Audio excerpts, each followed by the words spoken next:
আসসালামু আলাইকুম। আপনাদের সাথে আমি আছি মোহাম্মদ শাহরিয়ার ইলতিমাস। আজকে আমরা জানব ব্ল্যাক হোল সম্পর্কে।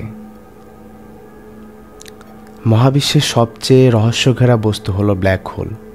এটি মহাবিশ্বের এমন একটি অঞ্চল যেখানে মহাকর্ষ শক্তি এতই তীব্র যে আলো পর্যন্ত তার টান এড়াতে পারে না। ব্ল্যাক হোলের জন্ম হয় সাধারণত বিশালাকার নক্ষত্রগুলোর মৃত্যুর মাধ্যমে। যখন একটি নক্ষত্রের জ্বালানি শেষ হয়ে যায় তখন এটি নিজের উপরই ধসে পড়ে এবং এটি অতি ঘন বস্তুতে পরিণত হয়। ব্ল্যাক হোলের সীমানাকে বলা হয় ইভেন্ট হরিজন।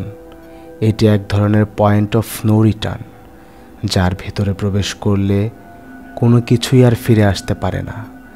ব্ল্যাক হোলের কেন্দ্রে অবস্থান করে সিঙ্গুলারিটি, যেখানে পদার্থের ঘনত্ব অসীম এবং পদার্থবিজ্ঞানের পরিচিত সব নিয়ম অকার্যকর হয়ে পড়ে। বিখ্যাত পদার্থবিদ স্টিফেন হকিং প্রমাণ করেছেন যে ব্ল্যাক হোল থেকে হকিং রেডিয়েশন নামক এক ধরনের শক্তি নির্গত হয়, যা ব্ল্যাক হোলকে ধীরে ধীরে বাষ্পীভূত করে ফেলে। ব্ল্যাক হোল সম্পর্কে আমাদের জ্ঞান এখনও অসম্পূর্ণ। এটি মহাবিশ্বের গভীরতম রহস্যগুলোর একটিকে ধারণ করে আছে। বিজ্ঞানীরা প্রতিনিয়ত গবেষণা করছেন এই আশায় যে একদিন হয়তো আমরা এই রহস্যময় বস্তুটির সব কিছু বুঝতে সক্ষম হব।